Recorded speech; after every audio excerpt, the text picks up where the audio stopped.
Welcome. Philly Uncensored Sports Podcast. Here we go back with another video. Catch us on iTunes, YouTube, Spotify, Facebook, Instagram. All right, we here after no game, but we know who our opponent is. Starting Sunday is our first game, right? Sunday at 1:00. All right, so we got the Washington Wizards. They trounced. They, pretty much manhandled Indiana early on, an undermanned Indiana team. I think most of us saw this coming. They went off, Bill did his thing. Westbrook had like 15 assists, how he liked to do. His jump shot still broke. But nonetheless, that's our opponent coming this week. It was a couple good playing games. We'll talk about all that as we go through this thing. But what y'all think about the opponent? Are we at least a bit nervous? Are we sweep territory? 5 games, 6 games? What y'all think? What we looking like? I don't see a sweep. I think they might get a game or two. I mean, they got 2 players that can light it up on any night, so I think they'll take a game or 2. But we should win. It shouldn't be that much of a problem.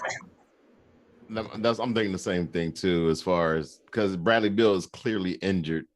So an injured Bradley Beal, he's not going to be able to light us up like we expect him to ordinarily. And then, they got the little role players like Ish Smith out there who at any point he can give them some buckets. Ish been balling, man. Yeah. I never wanted to get rid of Ish. I like Ish here. He got to I like him. Well, Raul too. Raul. Oh yeah. Raul. Oh, yeah. Man, if y'all scared, get a dog. If y'all scared, get it. This is why I say that. Y'all ain't gonna come on here to my son. Well, the Nets should win. The Nets should win. The Nets is gonna win. You ain't gonna say they should win. You gonna say the Nets win. The Sixers is gonna win. They gonna mop them balls. You right. Okay. I agree. I mean, I honestly ain't speak my piece on how I thought. I think the Sixers should sweep them. I don't think they should win no game. To be honest with you. They're an 8 seed, we are 1 seed. If they win any games, it should be a gentleman's sweep. We should win 5. If they even do that. I'm saying, to be 5. Honest with you. I was just noticing. Pointing out how Ish been balling. I know we had a couple people who would rather have T.J. McConnell, Brandon Smith over Ish Smith, but I won't go down that road. Let me ask you something. What team T.J. McConnell play on? The one that just got routed. Oh, okay. What did he play tonight? The spark, the spark, the boy that get everybody going and all. Yeah, the mascot TJ. Yeah. He played. He ain't do that good. Yeah, he played the whole 22 minutes with 4 points. Of course he didn't. Listen, he had 2 steals though. TJ is. I said this. I think we all agreed upon this. He's not a 6-man on the championship team. If he's just 6-man or even just 7th or 8th man off the bench in the championship team, you got problems. So, I was in here hyping the boy T, especially when you was hyping him up. I think he hustled on the championship team. I don't know about championship team. Okay, I don't know about champions, but he can find he found a little niche in the league and have more power to him. He was getting 16. He got 16 points. He got like double-digit assists in quite a few games. He got like 16 in a couple. That's not hyping. That's just saying what the boy did. That being said, in the biggest game of the season, this year, how many points he just scored tonight? And I won't spend too much time on TJ. Yeah, real giddy on that. We ain't see Ben playing the playoffs yet. That's true too. But that being said, I agree with Ethan. He don't deserve that much energy. He played hard. He tried. That's cool. That's cute. Yeah, but he not qualified for a championship team. But so what's your predictions? Who's saying 5? Who's saying 4? Ethan, you saying 5, 6 games? I'm saying 5-1 tops. I think they surprise us and we beat them in 6. That's not a surprise. That's a surprise. Westbrook plays hard every game. Bradley Beal might have one of them games where he just goes bananas. So let's not act like it can't happen. That's true. So you got us going 6. How many times Washington beat us this year? I know Bradley Beal went bananas on us before for 60 points. I don't think they beat us at all this year. That's what I'm saying. That's what I'm saying. I don't think they ever had their full team either when they played us. Why didn't they? Who was they missing? The first time Westbrook didn't play when Bradley Beal had like 60 on us. Beal played the first couple times. We played them back to back early on in the season, right? And then but Westbrook wasn't playing early on. Why wasn't he? Westbrook was playing when we played them. He was playing when Bradley Beal had 60 on us. I don't know if he played that game, but then maybe that's why Bradley Beal had 60 because Westbrook wasn't it. Was this the year that Bradley Beal dropped 60? Yeah, this is the year. Yeah. Remember, he dropped. I think Curry dropped 62. Then he dropped 60 shortly after. Gotta find a way. Why do y'all think that's out the realm? I'm just saying. Why do we think it's out the realm of that happening? Of what happening? Bradley going off on us. Why do we feel that can't happen? Who said it was out the realm? He's injured right now, so he can't do everything. And he had 25. He ain't look injured tonight. He was dunking and everything. No, he looked injured. He looked slow to me tonight. I mean, he was hobbling all over the place. I mean, but so what you saying? But we saying like Bradley Beal can't go off. My point is he went off for 60 and they still lost. So that's what I'm saying is he has gone off and they still lost to us. That's all I'm saying is. And I'm not disrespecting Bradley and Russell might even get his stuff, but I think that Ben is a tough matchup for Russell because he's just as athletic but bigger, and Russell can't shoot.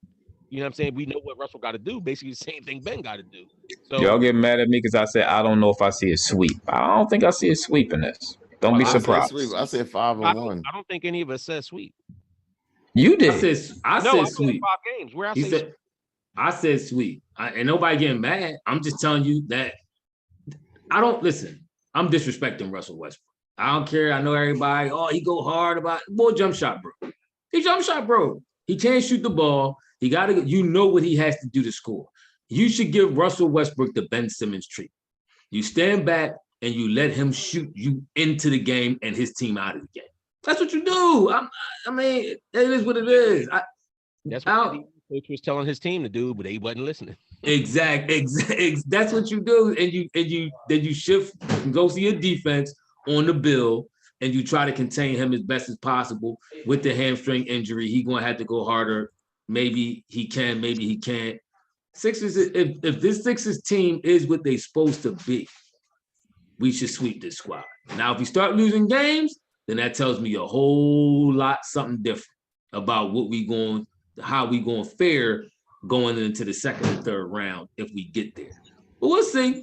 If this round is a struggle, then my aspirations of getting to the Eastern Conference great diminish. I agree with that 100%. The last time we played them on March 12th, we beat them 127-101. We blew them out by 26 points. So that was the most recent one. When those close games in the beginning of the season when he scored 60. That was like game 1 and game 5 of the season. I hear you. I'm with you, Tim. I mean, like I said, y'all saying 5, Ethan saying 6. I'm saying the broom treatment. Anything less than the broom treatment, I'm disappointed. Only reason I don't say the broom because I always feel like one team. That's like when we're going to talk about it a little bit later on about the play-in game. A team can always muster up something for that one game and come out. You know what I'm saying? So I give that buffer of a like you said, the gentleman's suite, but I don't see them having a problem with them. See, my thing is we have who would have probably been the MVP of the league if he played more games. You have Tobias Harris, who's averaging close to 20 or over 20. I forget. He actually over 20 this year. You got Ben Simmons, who at least should give you 15 points. 8 rebounds, 8 assists, shooting 50-something% from the field, defense, blocks, steals. You got Thibault, who probably the best defensive guard in the league, for real. He is. Then you got Seth, who's been playing out of the last 5 games. I think 3 or 4 of them was very good games. So he's been he had 1 bad game in the midst of all this, or maybe 2 bad games. But for the most part, it seems like in the last 2 weeks, or I'll say last 5 games, he kind of got off the snot a little bit. He been looking better. He's been looking like the Seth who we signed And our aspiration was for him to score 15, 16, and shoot 40+% from three. I still don't trust him. I'm not disagreeing with that, but all I'm saying is if this, because me and Wayne's whole point, and I agree with him, is if we are to go all the way, he's the linchpin. He's a very crucial in our success. If he's playing up to snuff, then playing Ben, doing what Ben do, we know what he do. Tobias B is nowhere in the world they should be. They shouldn't even come close to be. 6 games is too close to me. That's telling me you actually had a shot somewhere in there to beat us. I ain't liking that. I agree. I agree with what you said. Yeah, we'll see how it unfolds. You know what's another thing? I wonder how it's going to play out in these playoffs is because the restrictions and stuff is opening up for the COVID and everything else. Like the Sixers going to have a crowd in there now. Like they've had smaller crowds, but I think everything opens up. It's 10,000 on Sunday. The Sunday game is 10,000 fans. I guarantee you that 10,000 going to sound like 20. In June, we'll get the 20,000.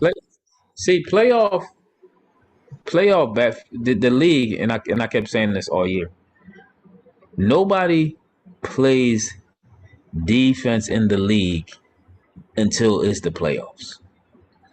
So playoff basketball is like a whole different sport. So we'll see what happens come playoff ball. So let me say, do y'all think Doc is going to do his 8 games? You think he's going to do like a Steve Kerr and play 8 people? Like who now that we know that who's our opponent, who's in, who's out of the rotation? They got a couple quick guards that you got to be careful of too, like the Ish Smiths, the Russell Westbrooks, the Bills. So the matchups will be tricky. Like this court play, can he defend these dudes? I don't think he gets in the series, to be honest with you. But two of the guards you just named are starters. So if we're talking about coming off the bench, who's there quick? You said Ish off the bench. I agree, but then you got Maxey for the Sixers if he plays. I mean, you still got Shake. Like who's their bench? Do you think Bradley Beal, in order for them to win, Bradley Beal and Russell Westbrook would have to play almost the complete games? I mean, they got a couple of boys. They got Bartends who can light it up. He can shoot his lights out. They got Ish who can get hot on you. So I mean, we're gonna see how they rotate too. I mean, listen. I hear all that. they was hovering at the 10th seed for a reason all year. They just got up to the 8th and before the playing game, and they was able to hold on to it with the win over Indiana tonight. But they whack. They not a good team. They trend. I will say this: they was trending in the right direction late this season. Kudos to them. All that being said, we got the MVP potential on our team. We surrounded our MVP with a decent amount of talent. We still all want Ben to be better, but he is what he is. But as this team is consistent, even if everybody was healthy, if the Nets was healthy, at worst we'd have been a number 2 seed. Nets probably had number 1, we'd have been number 2.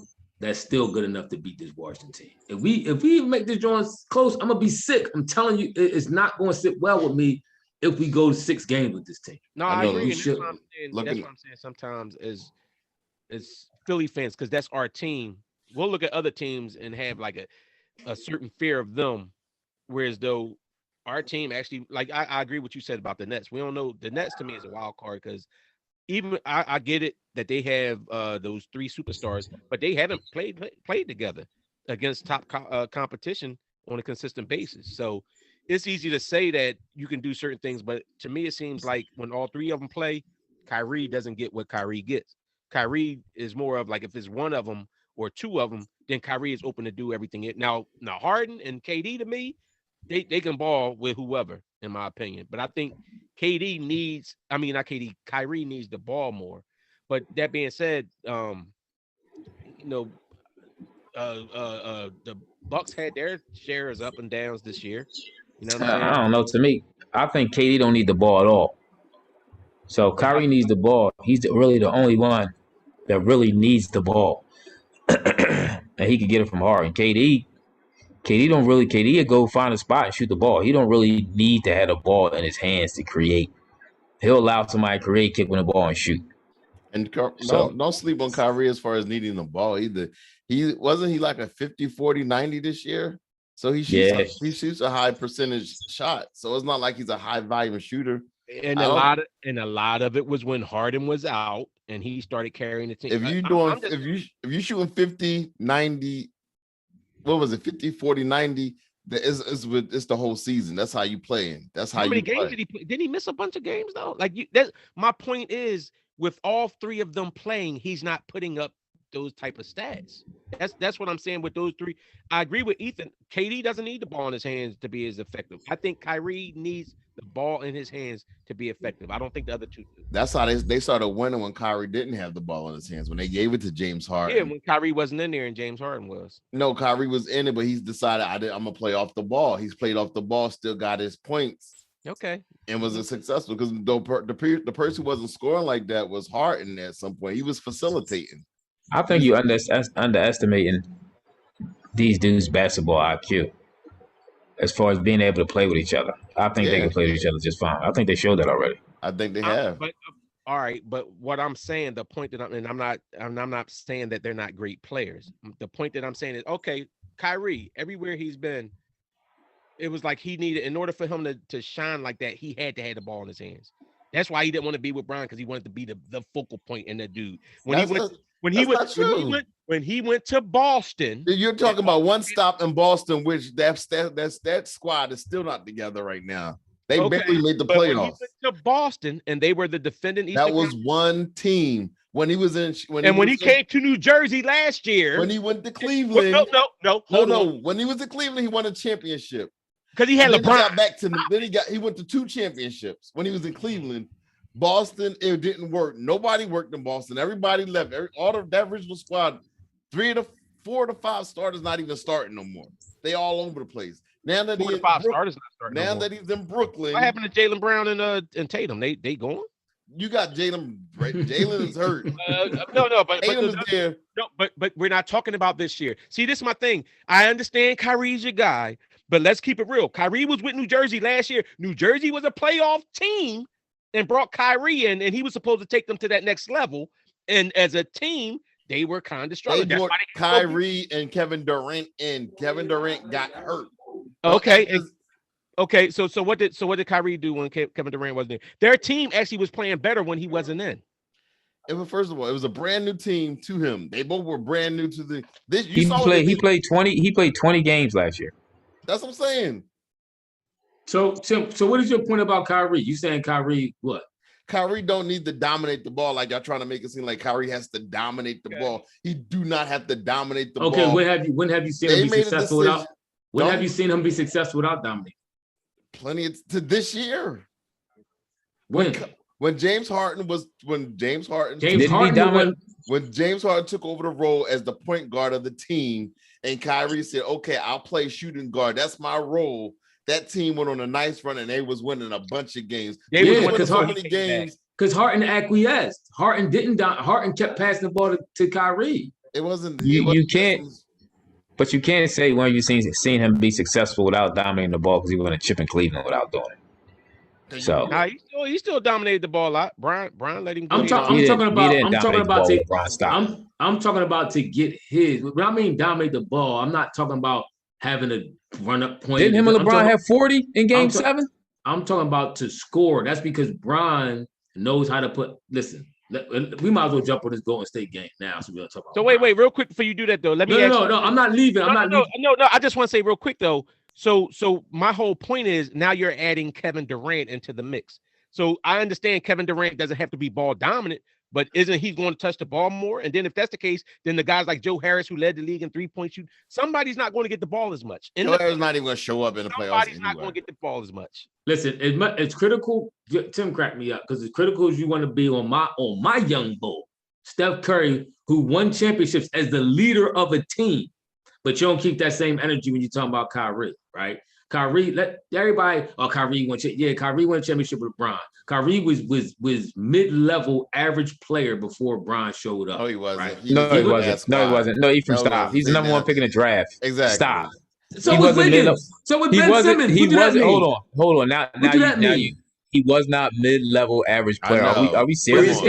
What was his stats? You call him a C+ player. Look him up. What was his stats? He averaged injured. I know he was hurt a lot. He was hurt a lot. He averaged the highest he averaged was 20 points a game. Are you fact checking or are you just saying it? Look at the stats. The highest he averaged was 20 points a game. When Brown got there, he went to 25 points a game. Brown's first year there. 22 his second year. Second year was 22. Yep. How many games he played? 59. That's what 30 might have to retract that. So hold on, but you really to say mid-level. So that's 30. That's 30 missed games. To say mid-level average player is a lie. It's a wrong. Yeah. Okay, he's a little above average. He was a little above average. Now he got better. I'm not saying he trash now. He's definitely one of the top players in the league. But to me, I agree with Wayne. I'm not keeping all this praise on Kyrie like he gonna be the savior and this that. He went to Boston to be that, and he realized he couldn't.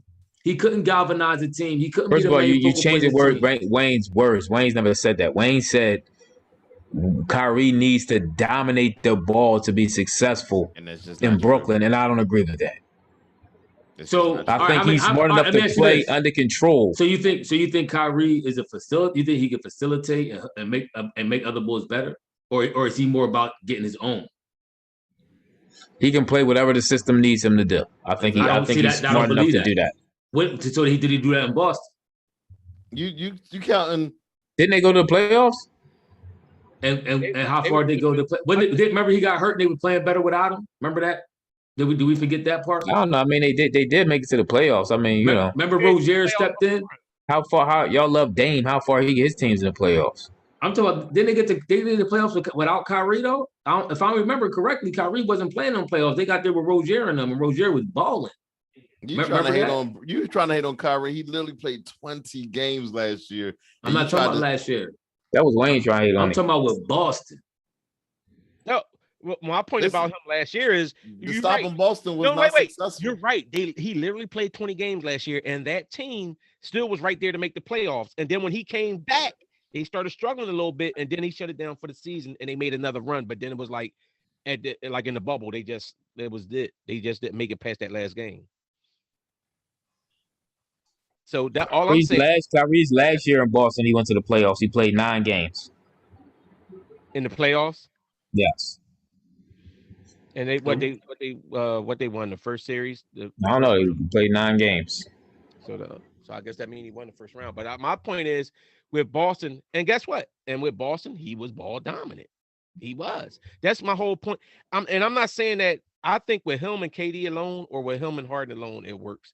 I think with all three of them, especially in the playoffs, you're going to have less possessions. So somebody's going to touch the ball less. Everybody knows that in the Boston situation, it was all about none of the players wanted to adopt certain roles. When you see in this Jersey and Brooklyn, everybody said, okay, I'm going to be the shooter. You be the facilitator. I'm playing off the ball. Everybody had a role and everybody wanted to be the alpha male in Boston. Nobody wanted to acquiesce to no one. That's why they didn't succeed. So when have they all played this year to show you how many games have they all played this year to show you that this is what everybody's buying into? Because the same way how the Sixers had the best record in the East, they missed it by 1 game because they did the same thing that we did. They adopted. And my point is, you're talking about more people on the roster. You're talking about a different roster. When you're adding another star, and I'm not saying that they can't do it. I'm just saying that is something to look out for. They 3 superstars. They played like 7 games together this year, bro. Yeah, first of all, you can't say that. No, you can't make the argument. Well, he played with Boston. Nobody wanted to adopt to the style when y'all just told me that Kyrie could play any style. But now you're saying nobody wanted to adopt the style. Because it wasn't him. Let me finish. You got to have buy-in. Was Kyrie included in that? You need buy-in. You're not answering my question. Was Kyrie included in that? Kyrie said he didn't handle things the right way all the time. The whole time he was there. So why are we even talking about what we went 10 minutes to come back and say Kyrie had to change his game? Now, do you think he changed his game now? I don't. We ain't seen him play together enough. We ain't seen him. I agree with Wayne. We haven't seen them play together enough as a trio to say they're going to be so fluid and Harden is going to adopt this boom, boom, boom. 1 game less than when we won. How many did they play together? All right, let me try it like this then. You know what? Don't even worry about it, Wayne. I get what you're saying, but this the point I'm making. No, we don't. We don't get what you're saying. You got a lot of these other guys that role players that stepped up and had, like I said, the bull Joe Harris had the highest shooting percentage from 3-point this year. You had guys like Shamet and all them that stepped up and played crucial roles and did stuff. You had other guys that came in and played tough defense like Claxton and all them. All I'm saying is that whole rotation is not going to be the same when you bring another dominant player in. Stuff gets cut out somewhere. And I'm not saying they can't do it, but it is an adjustment that they're going to have to make. I'm going on record saying they can't do it. Mm-hmm. All right, so let's talk about yesterday's game. Yesterday was a classic. You had the Los Angeles Lakers versus the Golden State Warriors. LeBron James versus his young boy. What's his name again? Brody. Brody. The yellow. Steph and Wardell Curry. Got the dagger hit on him. Bro, rap. That game was very impressive. From everybody's standpoint, honestly, y'all can say what y'all want. I agree with Stephen A. Smith. He said Curry was the best player on the court last night, and he was. LeBron hit the biggest shot. Took that Curry was the best player on the court. He's been the best player in the NBA for the last pretty much for the whole season, in my opinion. No, maybe last especially the last 20 games, which is about the last month. He averaged 37 points a game. He's been on a monstrous tear, shooting over 50% field goal, well over, I think it's like 45% three. We talk about the game. Higher. No, my point is that game was a classic, and that game showed me that Steph Curry should win MVP. The way he carried that team yesterday, the way he had go in LA literally through every defense you can imagine at this dude, and they still couldn't stop him. He was on another planet. Only guy watched that. Go ahead. Now he on another couch. I know, because now he's icing his knees. All right, can we get to the game? It was a good. No, you gave listen.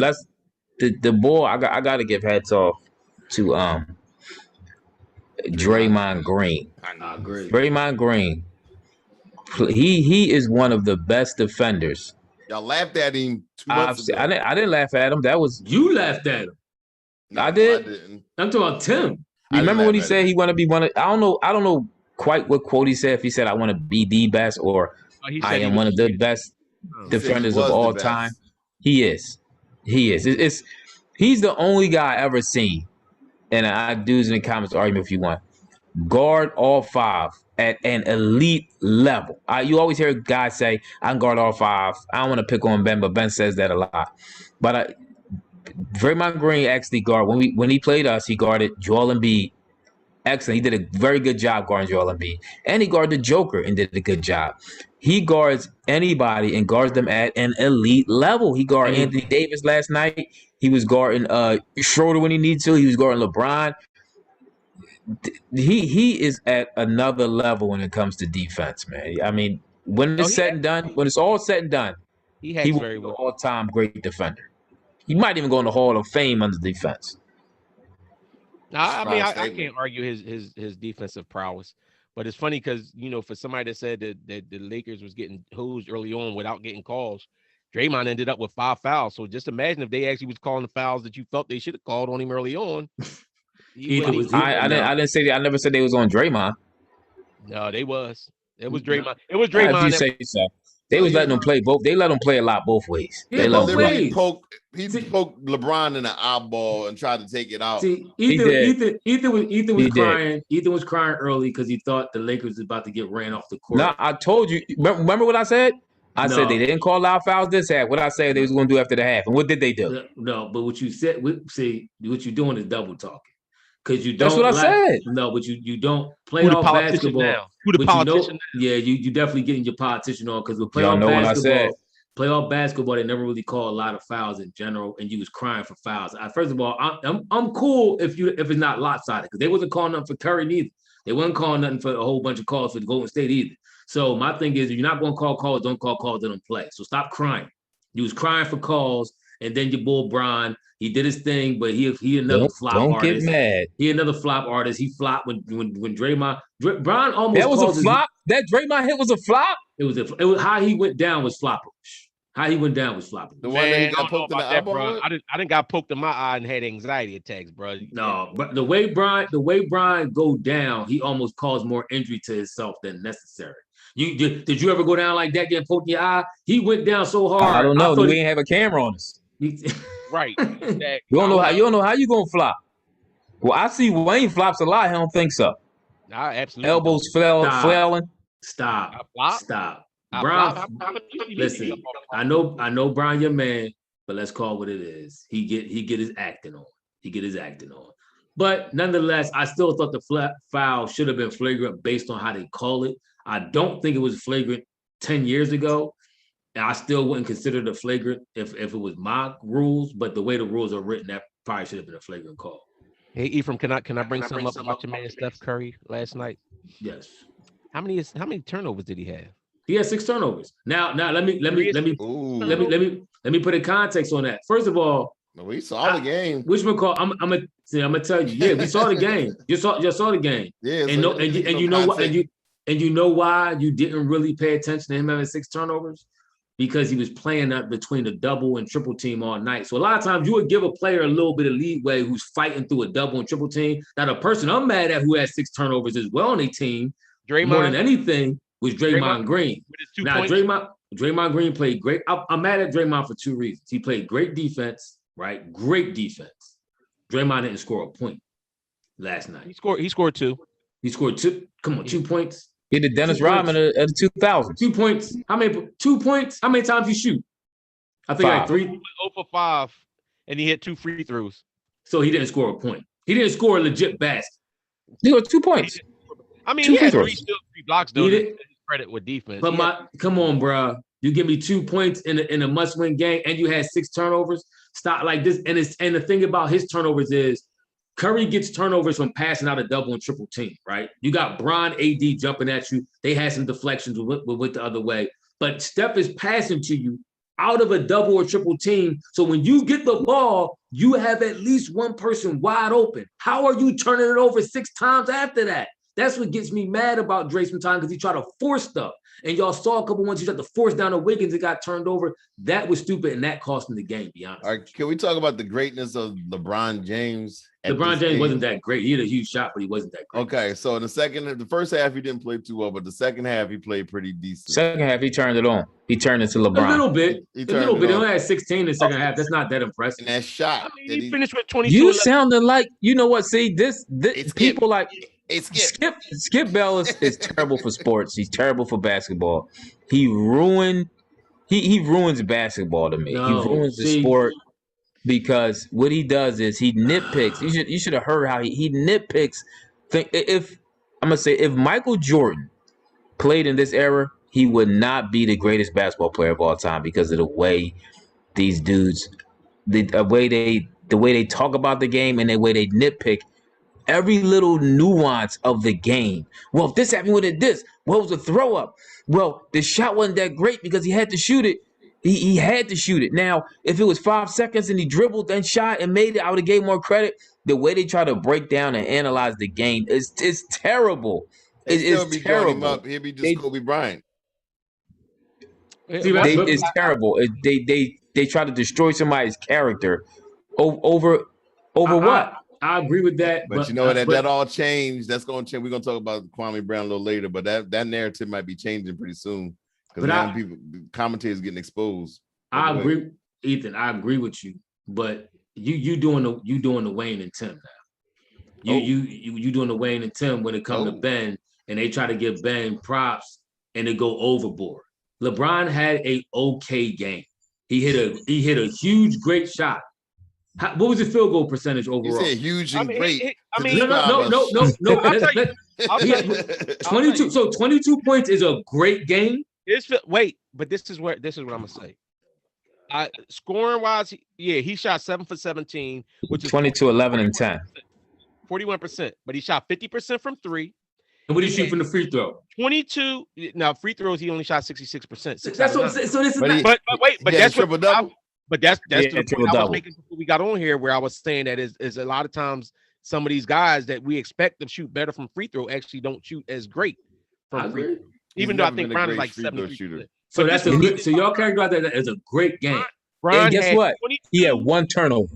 That's what I was about to say. Ooh. He had 22 points, 11 rebounds, 10 assists, 2 steals, 1 block, and 1 turnover. And a partridge and a pantry. So when Ben Simmons do that, when Ben Simmons do that, you say he trash. Go ahead, talk to Ethan. Yeah. When Ben Simmons do that, it's okay. Brown do it, it's a great game. Whoa. When has Ben Simmons done that? Ben Simmons had a game like that this year where he gave you 20 points. What game was that? Triple-double. When? He gave you that against what game was it? Hold on, I'll pull it up now. He gave you 20 points against Was it the playoffs? Huh? Yeah, no. was it a close? Was it the playoffs? Talk to me when Ben do that in the playoffs. I don't care if it's a playoff. A good game is a good game. A What great you game mean is you a don't great care? game. Hold on, the playoffs don't matter now? My point is the stats are what the stats are. It's not a great game. Stop with this great. See, light skin on light skin crime. We live in an era now. See, we live in an era. I hate what people. I understand. First of all, I never said it was a great game. Wayne said it was a great game. I said it wasn't. I said it was okay. It was a good game, and you looked at me like I was crazy. I did. So you must think it's great. You said okay. I don't think that it was okay. It was a good game. You said it was an okay game. You said okay, Ephraim. For Bron standards, it was okay. Oh, so now you admit that you said okay, not for Bron standards, it was okay. A good game because in the second half he brought his team back. They won a game that looked like they was going to lose. They was getting their head shot off the. He also had AD scored about 16 second half points. We're not saying that AD didn't do a good job. We were just saying what LeBron did. And after second half, AD only shot 41% too, but he just shot 24 shots because Brown kept. Okay, game is Wiggins. Wiggins had an okay game. I said after half. Wiggins actually, for Wiggins, that was a great game. He actually snuffed Bron's shot a couple times. He played great defense. Wiggins had a great game. I said it is set for different people. For Wiggins, that's a good game for Wiggins. Wiggins had a good game. All right, let me ask you this. So does the shot he hit make his game better? Yes. In my opinion, it does. To Bron? Yeah. It would have went from a trash game to a good game. Say it, good game. I give him good based on the shot, but y'all doing too much. Great, Dwayne, you said great. You think it was a great game? That's not a great game. He was 1 for 7 at half. Come on, bro. They was down 13. They got lucky because Golden State turned the ball over. They would have lost that game. So that's lucky they turned it over. It don't got nothing to do with the fact that the Lakers have the number defense. So it's luck. Yes, I'm gonna tell you why. Because it was bad decision. They didn't force no turnovers from Draymond. Draymond tried to force passes. It wasn't like he was swarmed and they swamped. He tried to force people dumb passes and they stole them. That's all it was. That's what good defenses do to you. Exactly. And they make you do dumb stuff. That's what bad decision does to you sometimes. That's what good defense does to you. Okay, their defense was so great they was down 13 in the first half, but their defense was so fast. That happens. You go through the up and downs. You go through the up and downs of the game. They're a good defensive team, but Golden State shot themselves in the foot, turned the ball over on unforced errors. That's what it was, unforced turnovers. That's what you call that. They have a stat for that. All for that, I think it was all in all, I think it was a really good game. It kept me up late, had me tired. Game. It's a great game. Morning. I enjoyed it. Great game. No, I agree. What I will say about, let me ask y'all this question though, because we talked about this a little earlier. Is the playing thing a success? Are we ready to say that it's here to stay? Because, and I say that because, and I know y'all know where I'm going. If Golden State loses tomorrow on a one-off game against Memphis, you have your second most marketable player in the league right now out of the playoffs. He's playing hot as fish grease, and now he's out of the playoffs. Is that a win? Granted, they had a great game, great showing against LA, probably got the best ratings all year. Everybody's about the game, but now you risking one game, or let's say 2 games, because now he got to play against Memphis for a possible 7-game series against somebody. As long as we got LeBron, we don't need the ball. He's okay. I don't like if you 10th out of 15, you shouldn't play in the playoffs. Well, you don't like the playing game. Only thing I say with this is And the reason why I'm for the play-in game is because guess what? You might have a team that's 10th that might say like the year when Steph Curry was hurt for the whole season or whatever, or hurt for the majority of the season. Now you give a team that does have a decent roster a chance when they get their roster back to come back in it. But even beyond that, like this year, I felt it was more entertaining coming down. Now you have teams that don't just start tanking halfway through the season, like, oh, we don't got no shot to make it. Like guys actually play and they make moves and do stuff like that and make it more competitive. And to your point, Ephraim, I hear what you're saying. Like, is the 2 games worth a possible 7-game series? But I think that they made so many more games more, and he had so many more markets even more included in it because they had people in Washington right now. They wouldn't have been watching basketball like that if Washington wasn't in it and playing. So Washington's in it because they was the AFC though. What'd you say? Washington's the AFC. They would have been in the playoffs.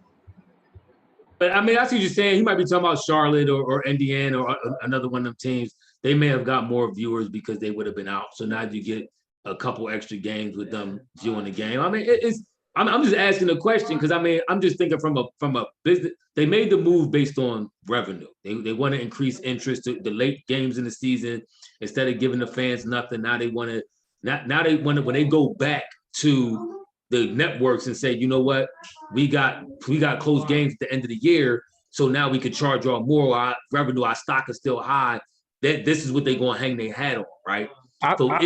Is this worth you possibly losing superstars who happen to fall 8th for a playoff series? The numbers came in last night, and they said that this was the highest rated game since 2019 on ESPN. It drew 5.6 million views. So I don't think it was because of play. I think it was because it was the Lakers versus. I mean, I think it was because of LeBron versus Curry. And that's my point. That's why. So wouldn't have been nothing else, no other reason for that to be that high. And that goes to my point. So now you lose LeBron and Steph Curry, your 2 most marketable dudes. You stand a chance or stood the chance or really stand a chance of losing one of them. Now they may both get in and everything work out and everybody clap. It all is all good. But you legitimately stand a chance to lose one of your top marketable players in Tell the league. Steph handle business. Stop girling. Steph handle business and play like the MVP and win and get in. And then anybody can have an off. Now you all worried about, but they just beat the Grizzlies. Ain't no legacy Steph was doing all account good, where you get in just because of your name. When he beat the Grizzlies earlier this week, yeah, we would. Guess what? And if the Grizzlies would have beat them that game, then Steph would have been in the 9th seed instead of the Grizzlies. You better put a brawl. You better put a brawl on before you start shaking like that. Chill. That's not the case. I'm gonna say this though. I'm gonna give almost an against. I'm gonna let you breathe. I'm gonna give like an against and 4. For one, if I was a team, I wouldn't like if I played all year. Like look at the West, for example. The difference between the 8th and 10th game and 10th seed is like 6 games. If I play all year, it was one game. It was literally one game. It was literally one game. Like I think no 8th and 10th is 6 games.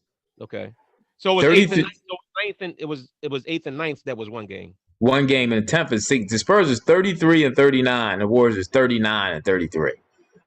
I will be highly upset if I play all year and I lose a game to a team that's 6 games under 500 and I'm out the playoffs and I get a chance to play them to get my best out of 7. But vice versa. In the NFL all the time. But vice versa, this ain't the NFL. But vice versa, when the 8th seed, you are playing the best team in the league, and your shot is a little worse too. So I mean, you can look at it both ways. My feeling is if this is the rules before the season start, everybody know the rules. Now, if you pulling this like right before the playoffs and say, okay, we're amending this, then I can see it being a little bit of a problem with it. But if this is the rules coming in, because now you have teams playing to that way, like I said, if somebody's struggling and they got a player that's hurt or something like that, and I'll go back to that year when Curry was hurt, and it was like at a certain point they was like, it ain't no point in us playing him no more, shut him down. But if it was a chance that he could have came back, or him and Clay could have came back later on and made that 10 spot and made a run, you don't think they would have done it? They would have tried it? That's what I'm saying. So it goes either ways to me. If that's the rules before the season, I'm okay with it. But I will say this. The 1st seed and 2nd seed in the West, if Golden State and Lakers make it, got their hands full. tell you that right now. Yeah, I agree with that. The way Lakers and Golden State, Lakers fully healthy, they're a different beast. But Bron and AD on the court, the way Golden State with Curry playing, they gonna give if they play Utah, they gonna give Utah some fits. I don't think they'll win. I just think Utah's an overall better team, but they could definitely give them a little bit of scare. I don't know. But real quick, Donovan Mitchell hasn't played since April, so you never know. Well, but to Ethan's point, real quick, before we move on, my fault, Tim. I do agree with Ethan though. Draymond Green, I remember everybody gave him flack because I think I spoke on this. Oh, hold up. Ethan, you had a little change of tune too. I gotta call you out real fast because remember we was having this conversation, right, Wayne, about defense and whether he got all 5, and all Ethan kept talking about was Rudy Gobert could turn away shots and blah blah blah. And I said Draymond guard all 5, that makes him more valuable. And you kept going back to Rudy Gobert. So now you're saying Draymond is better than Rudy. Have you come along to my understanding? Draymond could turn. You changing conversation topics. It was about steals and block shots. It was steals versus blocks. It was, but Ethan kept saying. Remember, Ethan said a shot blocker he felt was more impactful on defense, and I said I would give a person like Draymond more credit because maybe we started talking about Draymond could do both. But my point was, I said Draymond can guard. I think he's more impactful because he guard all 5. Is he the shot blocker, Rudy Gobert? No, nowhere near. He is intimidating at the rim as Rudy Gobert, but he's intimidating enough to guard all 5, so that's worth his weight in gold. So I agree with you. I'm just saying, I'm just wondering where you stand at with between him and Rudy. So you saying Draymond's better than Rudy, or you take Rudy over Draymond? How do we even get here? I'm just because you said it. I'm talking before like 2 podcasts ago. So you changed the conversation. I said a shot blocker to me changes a game more than somebody that steals the ball. That was the argument that he made. But I'm pretty sure how you. No, because I remember see, that was added in there. But that was added in there. But I remember specifically, I said I would rather have somebody. We talked about Draymond and somebody who could guard all 5. That was thrown in there. And I said Draymond to me is more impactful because you can put him on anybody to stop them. That was my argument with Draymond. So I'm just glad to see you come over. That's all. I didn't come over because you talking about sit back and enjoy the show. You talking about a player. That's see, you could have somebody that steals the ball on a bunch of different teams. You have a shot block on a bunch of different teams. But Draymond to me is that type of. He's like a different type of defensive player that you don't have, that just don't come around. He's like a Dennis Rodman type defensive player. So you can't compare. You can't throw him in the conversation because it changes it. I'm gonna pull the. It's like talking about a 3-point shooter and talk about Steph Curry. Well, you said. I'm gonna pull the tape. I'm gonna play it on here. I'm gonna play it on here because I'm gonna pull the tape because I know what you said. It was about. I'm ready to move on from this part of the. I'm program. not. All right, but real quick. It's been a lot of real quicks. I know I did. But Draymond, I do agree with Ethan. Draymond will go down as one of the greatest defensive players of all time, and maybe even the top 10. As much as they try to clown him on these talking head networks, if you look at Draymond's body of work, I think he legit can go down as one of the top 10 defenders of all time, maybe higher. Go ahead, Tim. You had the floor. I'm leaving. All right. All so right. would you go ahead?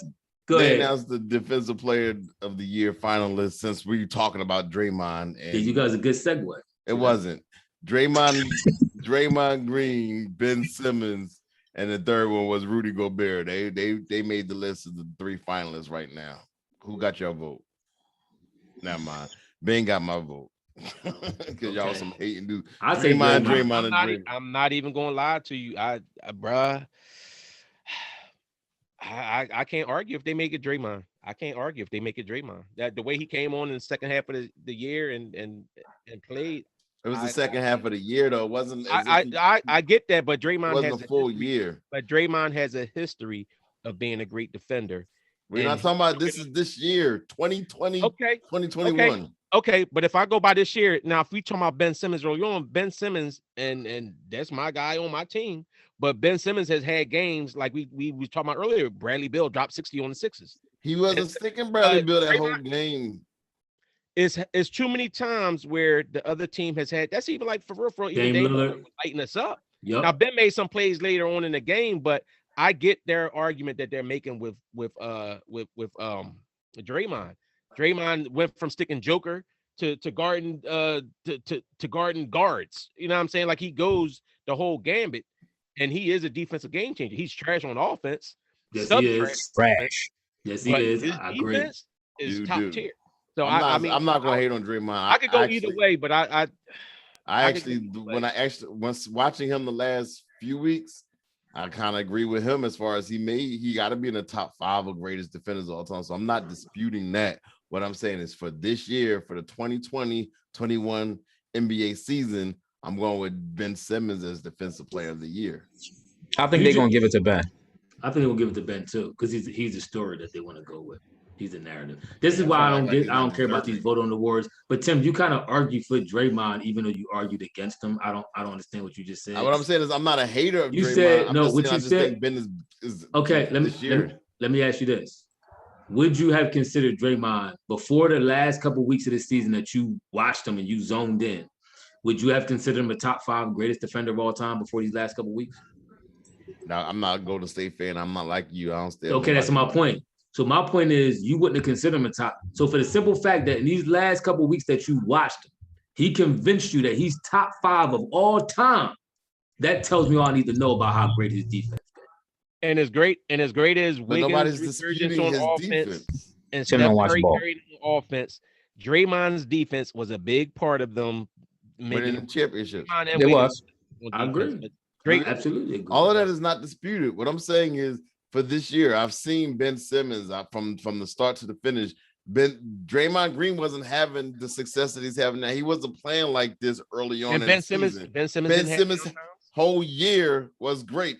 Draymond you may slip up a game or two and don't have your best defense a game or two all year. Ben Simmons is playing great defense on his opponents. Draymond never really laxed on defense. He may have turned it up a little bit, but Draymond, that's his game. That's all Draymond. He don't play offense. All Draymond knows is defense. Every now and then he hit a couple threes. He'll drop 15 or 16 on a wild night.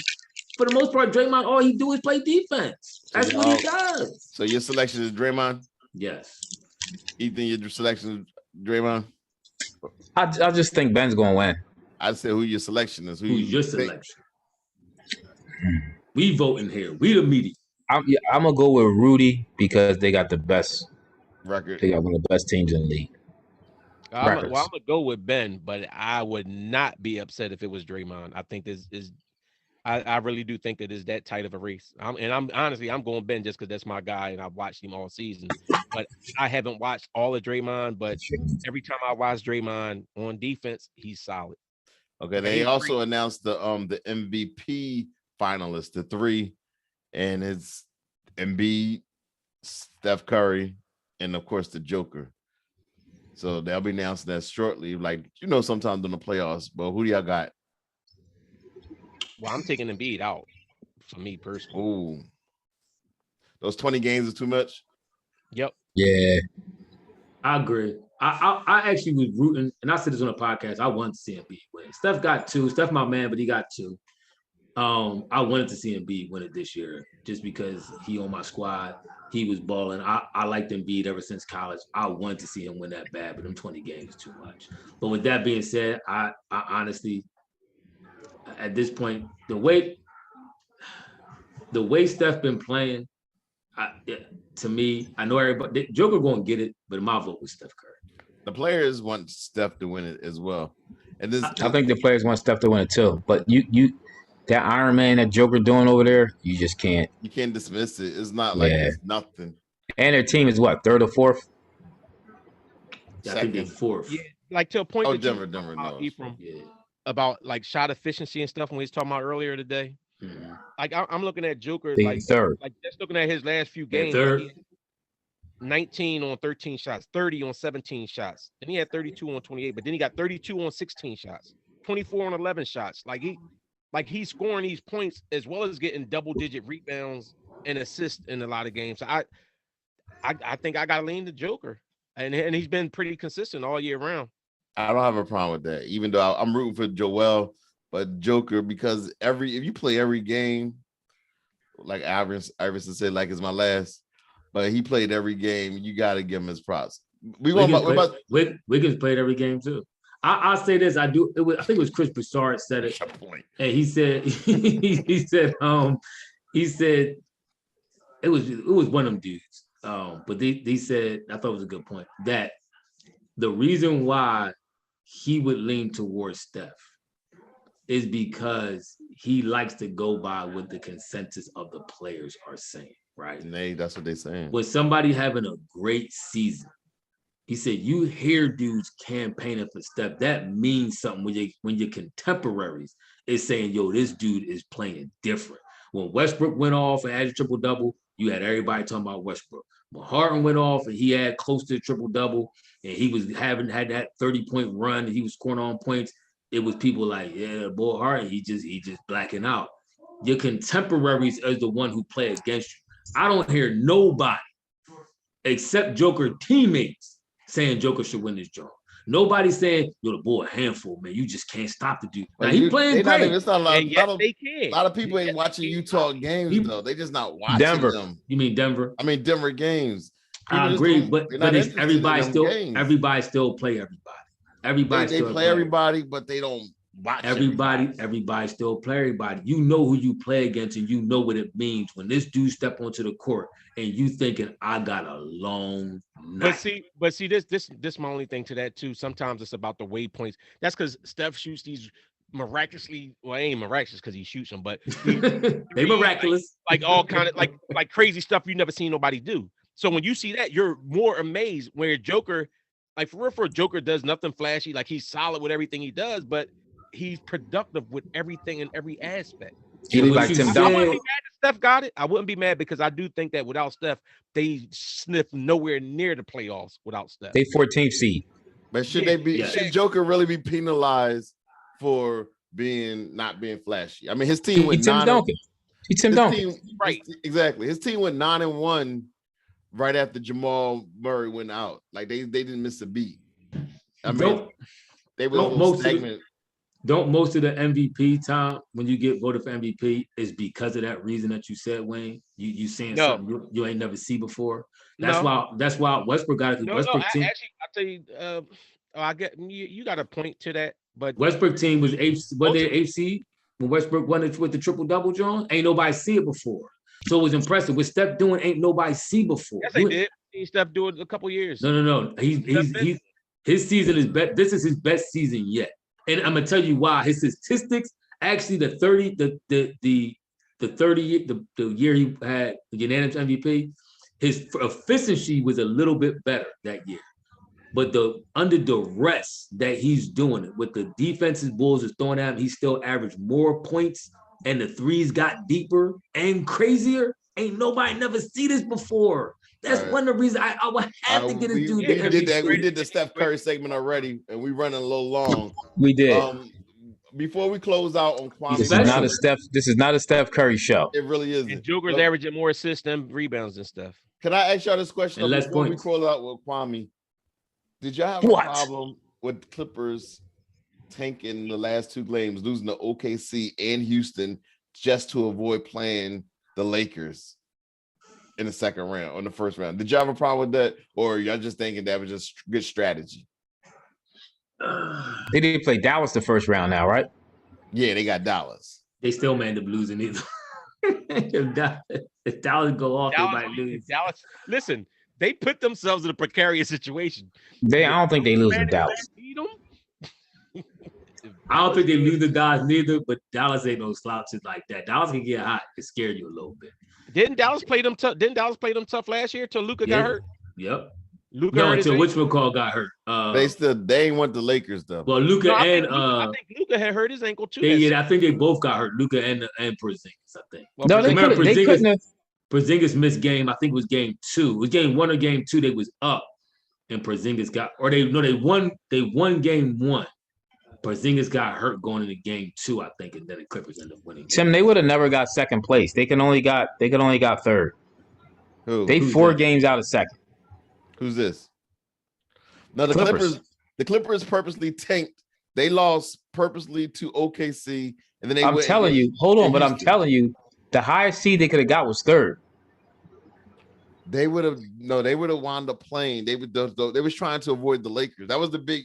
Because you're right. Because the Lakers could have got 6. Yeah, they just looking to not play the Lakers. But yeah, last year, Luka was balling against the Clippers, and then when he hurt his ankle, that pretty much sealed their fate. So they play that game if they want. You know what I'm saying? But would you rather face Luka than Bron? I think I would. I don't know, because I thought Milwaukee should have tanked, because I don't think they want to play the Heat, but we'll see. Yeah. Milwaukee showed me that they don't care who they play. I think they tanked because they think that the Bucks is sweet. But they just got beat by those Bucks. All right, so finally, the Bucks could have made the number 4 seed if they'd finally. The boy Kwame Brown reappeared after being retired. What's his name? What you call him? Kwame. Are we saying that right, Jamar? Yeah, as Jamar. Jamar, is it Kwame or Kwame Brown? I'm not changing it up. Kwame is the rapper. But he reappeared this week after what happened was All That Smoke podcast. I know y'all know the backstory behind it, but those who don't know it, a couple weeks ago, Jenny Buss went on the program and they talked about a trade that involved Paul Gasol, and they made fun as if Kwame Brown was a part of the trade. But also then they did a podcast with Gilbert Arenas, and they threw a little bit more shade at Kwame Brown. Kwame Brown ain't spoke in like 20 years. He decided to speak. How did his name keep coming up with the Gilbert Arenas, John? Like, I understand how it came up with Buss. Gilbert was on that show. But how did it come up? Was on the show also. Okay. And so when Gilbert got on the show, Gilbert was talking about something. His confidence was taken because Jordan treated him so bad on the team. So when he got to the team, he said he had to build up his confidence. So he's saying because Jordan was like riding him real hard, like really being pause, but he was like riding, saying, "Oh, your hands are small," all this other stuff. So at that point, they said when he got there, his confidence was low. He had to build it up. So where does going back and forth? Where do Kwame Brown come in? So Kwame Brown just was like, y'all keep throwing my names in trying to say I'm the biggest bust. I got little hands, because the whole thing was Jordan got this thing started with he had little hands, and so he ain't like that. So everybody was looking at him. Say it again. But Mike drafted him. He said Michael Jordan drafted him to trade for Elton Brand. That was the whole reason. Nobody knew. He said nobody knew that I was not supposed to be on a team full of old heads. The whole thing, but the owner would not allow him to trade him, so they made him keep him. But the owner got mad at Jordan because like, I don't like the way you're talking to these players. That's why Jordan got fired from the Washington Wizards, because he was disrespectful to all the young boys on the squad. That's why he left the Washington Wizards. That's what we found out, according to Kwame Brown. So now Kwame is like going hard at everybody. He's like, stop talking about me. And then he started talking, getting personal with everybody's story, talking about what's the boy name? Matt Barnes, talking about Steven Jackson. I have zero problem with it. Keep his name out your mouth. You talking about Becky with the good hair, but you gotta differentiate between talking basketball and talking personal. All right. Now, if somebody calling you straight up bust and garbage, it's personal. I don't care what you say. I guess as a 17-year-old, I guess you could take that personal. I mean, you should see the clips online of Stephen A. Smith having talking about Kwame Brown going crazy. They just really they disrespectful with him a little bit. I mean, is it warranted? Maybe, but just because that's just like if you make a bonehead mistake, you make your mistake or whatever like that. You don't want everybody keep on badgering you with it. Whatever you did in your life, if people keep bringing up your stuff and bringing up your name, especially when it don't got nothing to do with anything, and you just bringing my name up, keep my name out your mouth. I mean, years later. See, I got mixed emotions about it. I'm still trying to meditate on this thing and process, because it's a lot of truth what Wayne's saying, but at the same time, if you telling stories of your basketball experiences, other stories that interlock with your story. So you can't tell. It's like what they say when they say about somebody going to the Hall of Fame. You can't tell the story of the NFL without talking about this person. Like everybody's stories in some way interlock.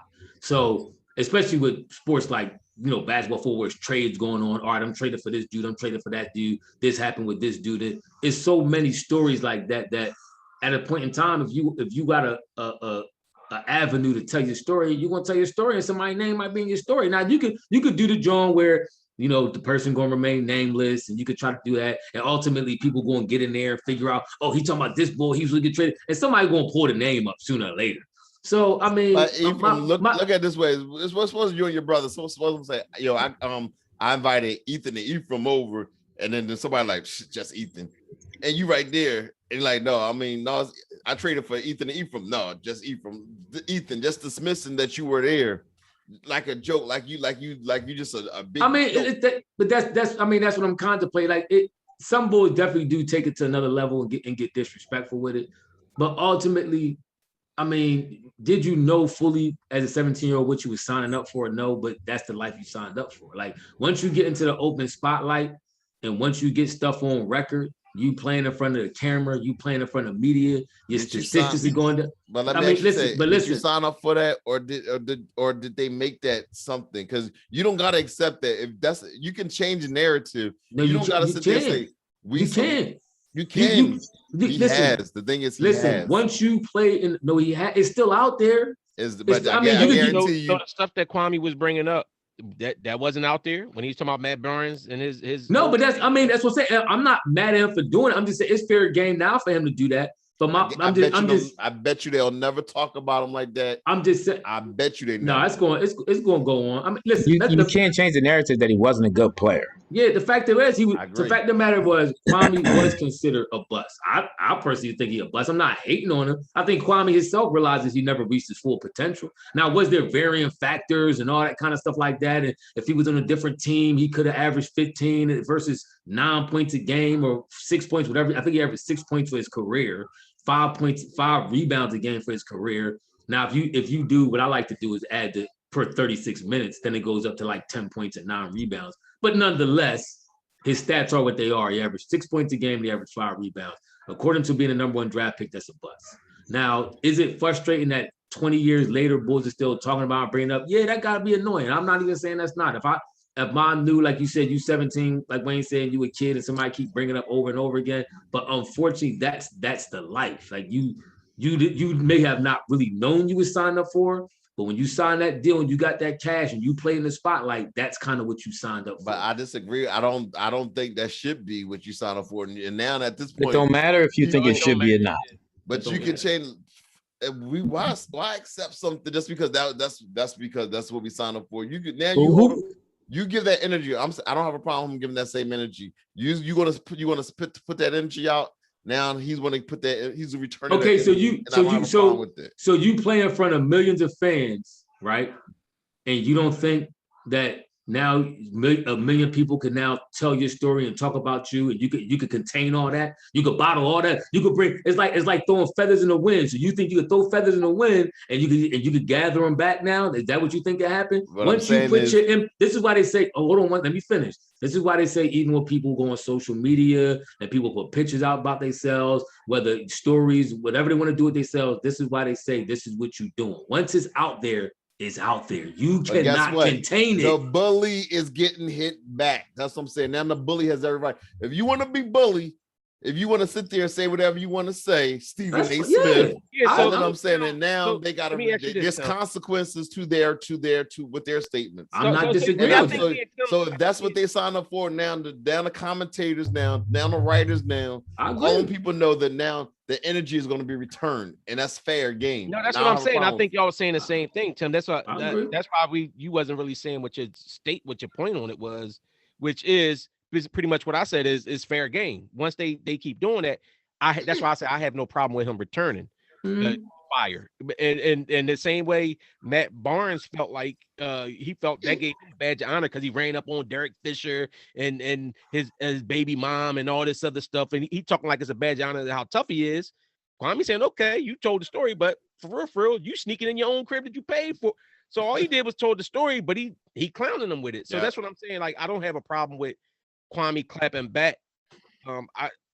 It's messy, but guess what? These boys gonna get ratings off of it. Nobody talking about Kwame Brown wasn't getting this much. He probably got more followers than he ever had on social media. He had 1,000 followers last week. He has 64,000. Exactly. In 5 days. He's about to monetize on it. He is monetizing. I saw boys getting on $300 at a time. You one of them 64,000 followers, Tim? You jumped on. You know he is. I'm 64,332.